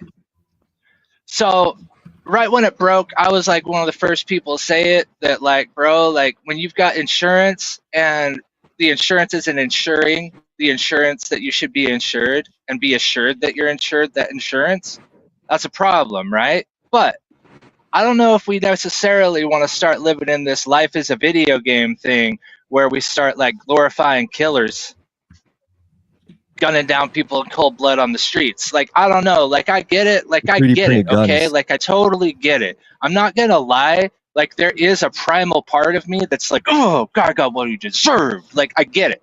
I get it, dude. But, like, I really just don't think we should be putting that out there. There are people that will take this and they're like ready for blood. They've been like waiting. They've been waiting and praying in their basements for too long, man. And they're like, is this the revolution? Is this a revolution, guys? Like, and you guys are egging them on. I think, you know, like, I just don't know if this is necessarily like what if this was Hillary Clinton? What if this was Nancy Pelosi? You know what I'm saying? Like, this was a CEO, so it's okay. It's socially acceptable because capitalism. Oh, capitalism, so bad. But like, if this started merging over into like, that's the thing, and that the bar. But people are acting like it is. Yeah, because the bar has been lowered so far down, and it's like, no, we have to keep the bar at a certain level, and no, it is not socially acceptable to start killing people. That is like, you know, that's like the basic bar of humanity, and that we. But guaranteed, there's already been like 5 crazy mother people out there that have already been inspired to be copycats. You know what I'm saying? And like all these people, like I have all these groups on Facebook that have like. They have like 100,000. Some of y'all are in some of them, you know, echo like chambers? Degenerates like you.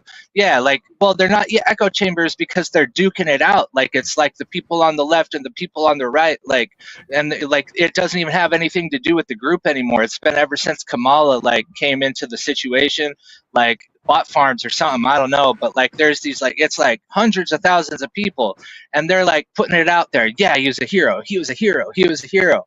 And I'm just like, bro, like, okay, like I get that, like in your video game version of life, that you think that's cool, but let's all be real for a second and just like murder kind of isn't cool. You know what I mean? Man, like, if we want to, he had a family, and like I get it, dude. It's not edgy. It's not funny. It's not trendy to like be the guy that I'm being right now. That's got to be like, yo.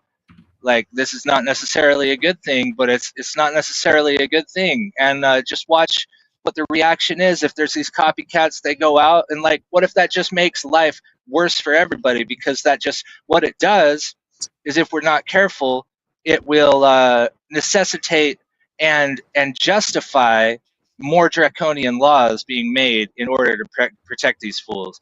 Instead of what we should do is, if we see a problem with society, with the world, with politics, with whatever that we care about, we care deeply enough that we're ready to go and like shoot somebody and go out there and like do something like that, which guarantee none of these people have families because they wouldn't be doing that. But if they're going to throw their life away so they got nothing to lose, how about you put it into like some positive change? You know what I'm saying? Like, you could devote the rest of your life, instead of getting gunned down because you shot some fool and having all these negative consequences, what you could do is you could actually like try and live your life in a positive way that's not the easy way out, you know, and just not be a bitch about it. So that's what I have to say. Thank you very much for listening.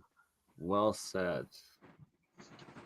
And it's basically, it's like, stop being a fucking snowflake, people. Like, life is reality.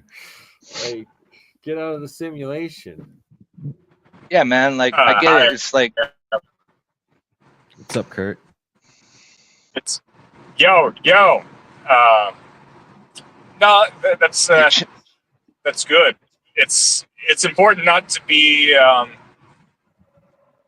the internet is horrible at managing the impulsivity of society, and so that might be an area in which we've kind of stepped backwards. Is everything is just purely reactionary anymore? So that's not to be preachy. I think that's just like what it seems like.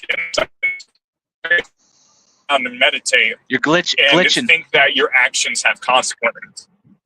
Sorry, We got you. I'll be very slow. We got you back. Hope everyone's Well said. Other than the beautiful. glitch. I'm loving what I'm Yeah, hearing. Keep going, bro. You got the message. You're back. Yeah, the internet's bad for our impulsivity. Your consequences actually have your actions have consequences. And that's not to say that comes from an authority. That's just from the nature of life itself. Everything is a symbiotic relationship. A lot of podcasts out there about the Kyoto School of Philosophy. Philosophy, yeah. But if you don't view yourself as a subject in a universe that's an object, but rather a symbiotic relationship, maybe you can understand a lot of the ways people bring about their own suffering. And, I think, an act of violence is a karmic act. And that, objectively, that is what it is, So, hope you're all doing well. I hope your mind can be at peace. And I think it's easier for your mind to be at peace if you're less focused on vigilante justice in general, We all like a good Robin Hood story, of course, but it's important to watch your soul, watch your karma, or at least, entertain the idea that you have a soul, I guess. So, yeah, maybe a CEO had a soul too at the end of the day. It's like, at the end of the day, you kind of felt bad for Darth Vader, So that's an important message too. I didn't even watch Star Wars, but I know at the end that you kind of sympathize with the guy that you hated the entire time. Even though he did the younglings in. I can't forget what he did about the younglings. Well, dude, they had it coming. Anyway, you got a meme about it. Let the meme snooty little youngling children. So I would say never take the internet for granted, I guess, also, because I think that like MySpace, like Excite, like Facebook, like your iPhone, right before a new one comes out, they can just start winding down service and make it not work really well. And I've been through a lot of these. Like Amazon is kind of the same, but Yahoo Radio, right? Like all of the things that you used to get used to start to change once they've already got what they needed out of you and they have a hold of you and have a monopoly over the area where you live, and they no longer need to worry about it anymore because they're the only company that can be relied on. And if they don't need to serve you anymore, it can go away, which seems to be what's going on with the internet right now. I mean, at least kind of. It seems like we're being... I've had that weird feeling, bro. Like, I know you're saying that, and like people maybe are not really realizing like that that's going on or whatever, but I've had that intuitively in the back of my head, like in the back of my skull, like something is up with the internet. Like we are taking it for granted and it may not be here, like don't if we start a government internet lockdown, because that would suck. Yeah, you never know. But hey, if they do lock it down, there's other avenues that could open up. So, one door closes, another opens. Yeah. There's what we